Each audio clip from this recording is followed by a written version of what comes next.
My life is a storybook of God's manifestation. I'm a product of my worship. It's not by singing, it's by grace. I'm living in a house I didn't pay 1 naira. Do you know what it means for somebody to finish building a house and give it to you?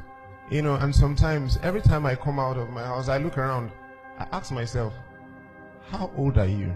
Because I know that it's not by singing. And so I feel like it's time to even let people know the secret behind the glory they celebrate. My first album, The Definition, when that album came out, you know, Love World Records helped me to produce that album. And the first night, we sold 100,000 copies at Night of Bliss. Now, that was a lot of money. And then I was still climbing bike. And we didn't know it was going to sell that much. Then we had another program, Night of Bliss. It was all sold. And they called me. They said, we made money from your CD. We would like to give you 1 million. Eh? I thought, 1 million? That's a lot. So I called my mom. God bless my mother. My mom took me to church every day of my life. Scripture Union. SU, yeah. And she said, you know it's your first fruit. Leave it for them. And I thought, 1 million naira. And she that is telling me leave it for them, she didn't have 1 naira. I mean, me and my mom, we hawked together in Enugu. I will hawk this direction, she will hawk that direction. So she would have thought that, you know, this is a breakthrough, 1 million, God. And she said I should, you know, leave it for them as my first fruit. Well, I didn't have a choice but to obey her. So I told them, no, I don't. Are you sure? I said, I don't want. Maybe from the next one. Do you know what God did? Now they took me to South Africa to shoot my first video. They said, okay, since you don't want money, let's make a video for you. Let's. And while we were shooting, I met some people who say, are you the Frankie Boss? We love your music. We didn't even know you're Nigerian, da da da da. But you know, your music needs to circulate, go to everywhere in the world, you know. But here's what you're going to do. You're going to remove Jesus and use God. It sounds the same. Nobody will know, because for your music to circulate, people that the name Jesus offends need to be your fans too. So but by the time you use God, they won't find it offensive, so you will be able to circulate your music. And when I saw the offer, and I thought, Jesus, God, the same thing is not much difference. Nobody will know. You know, God spoke to me and said, see, if you do this, you will not last. If you don't, whatever they promise you, I'll double it for you. So again, I let it go. I mean, I let the offer go. Even my then manager thought I made a mistake. You know, managers always want more money. So he thought I made a mistake, but I made my decision. So I let it go. I came back. And then God began to do his thing. I released my second album. Someone from nowhere said, someone is trying to reach you there. She's looking fine. When she started looking for me, she sent all her staffs. If you don't find Frank Edwards, don't come to work. They came to my church, speak to some of my pastors. My pastors called me. Someone is looking for you. They gave her my number. She called me. And then she said, I've been listening to your music. And you know, as I listen, God keep pushing me to do something for you. Do you want to come and see me in my office? I know you are big. I say, me? Big? Send the address first. You know, she called all her staff, you know, members, took pictures with me. And she said, nothing. I just want to bless you. I just want to bless you like God placed in my heart. And then she gave me an envelope. I said, thank you. You know, it looked big. It was on my way home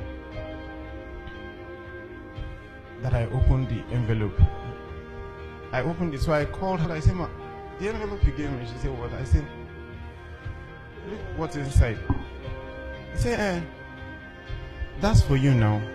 And besides, anytime you want to do anything, the bill is on me.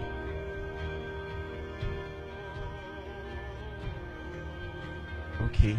Then now I have $10,000. I didn't do anything for you. I didn't sing nothing. I said thank you.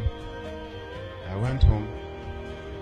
I removed my tithe and my seed. That's very important as well. The upper week, they say someone is looking for you. He gave the person my number. I played your music, it blesses so much, and God places in my heart to bless you.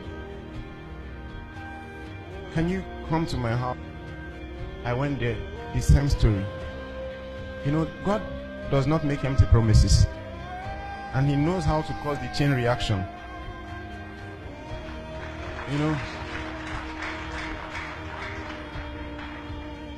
Then the upper week, this other woman called me. Where do you live? I said, I live in Allen. I mean, then I already have a good home, and I'm very comfortable. And then she said, Ikeja is noisy. How do you create your music in that noisy environment? She said, would you like to move to VGC? And then, you know, the first thing I did was calculate how much a plot of land is in VGC, even. That's if you find. So when I make the calculation, and that's why I said, I'd love to, but now I have other things I'm working on that I need to do with money. So this is not. And she said, okay, when will you like to move? So I said, I'll work on it. You know, I was thinking I would pay for it. And the next thing, I saw trucks in my house. Trucks. As I say, what would you like to take out of this house, and what would you like to live here? So as I talk to you, I didn't lose the other place. I have the two. I say, what would you like to take out here? I said, I'll take. You want me to move? I will take everything. He said, no, just the things you will need, because the other place is already furnished. When I mean furnished, I mean, ask my manager. He knows my house. I live like a king, and that was what God promised me. And I kept my own part of the deal. I did not disobey. When I met them, all I wanted to do is to take pictures with him. You know, like you see a big superstar, I rush with my phone and say, good afternoon. I didn't even know whether to say afternoon or evening. Can I take pictures with you? And he said, okay. And he gave someone the phone, and he put his hand on my shoulder. I was waiting for the picture, and he looked at my face. And he said, Frank Edwards. I'm like, hey, you know my name. And then he said, wait. I said, anytime I see you, I must tell you this. So he brought his phone. I said, look at, all these are your songs. And he began to play my songs. I'm like, what's going on? And I said, anytime I see you, we must do something together. So it was not even my suggestion. It was not my suggestion. I did not beg for it. If you ask me to even beg for it, I don't know how to reach Domwen. I don't have his number. I don't know how to write. I don't know. But you see, God keeps to his promises. And then I'm saying to him, okay, sir. He said, we'll record together. I say, sir, if you invite me so that I can go to the embassy, I don't have a visa. And he said, I thought you have a studio. I said, yes. He said, I will come to your house. I thought it was a joke. The day he promised, he came. And he was with me from 8 a.m. to 9 p.m. He didn't rush. I just didn't understand what was going on. And then he said, okay, for this story to be complete, we'll have to record in my house too. We have to record in Nashville too. And I didn't have a visa. Now, because now I know people, like big people. So I called all the people and I said, I want to go to the embassy and I don't want to have difficulties. This governor spoke to this person spoke to this person. So they finally got someone to take me to Consular General's office at the American embassy. Yeah.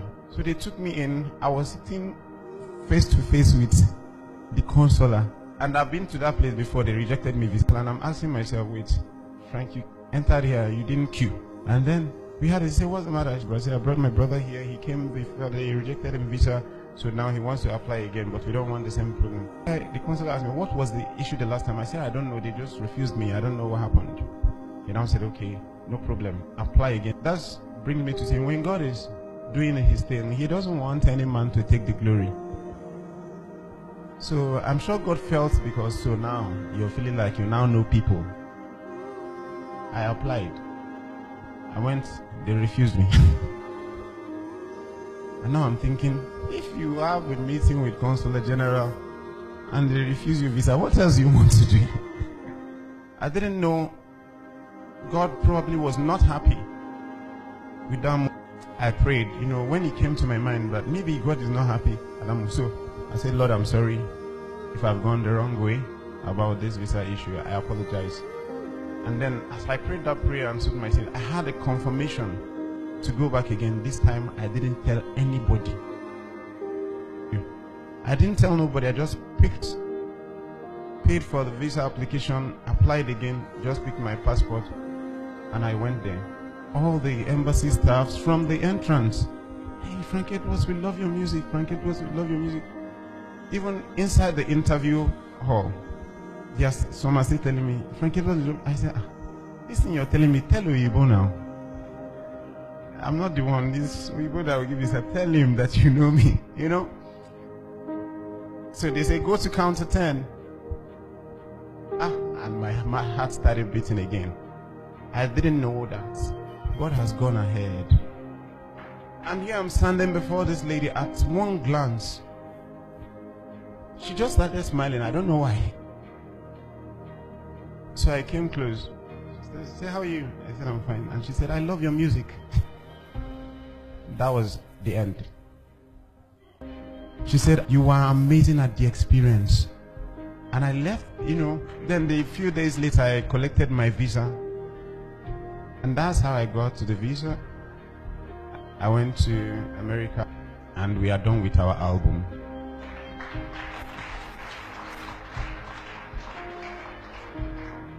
You will hear Domoen speak Igbo for the first time. Yeah. And this is the first African collaboration with Domoen or any, Integrity Music. They've never done it before.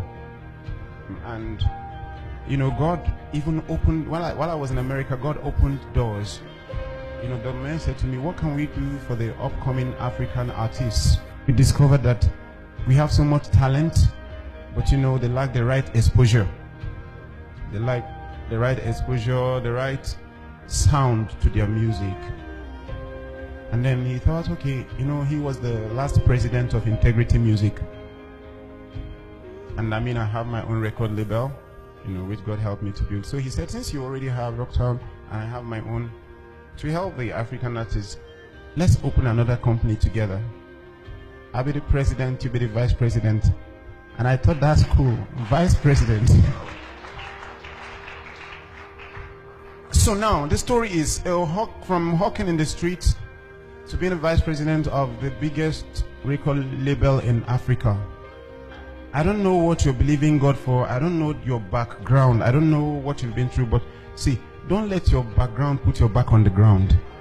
It doesn't matter what you have done. It doesn't matter who gave birth to you. It doesn't matter, they say, in your family they don't marry. In your family this, in your family that.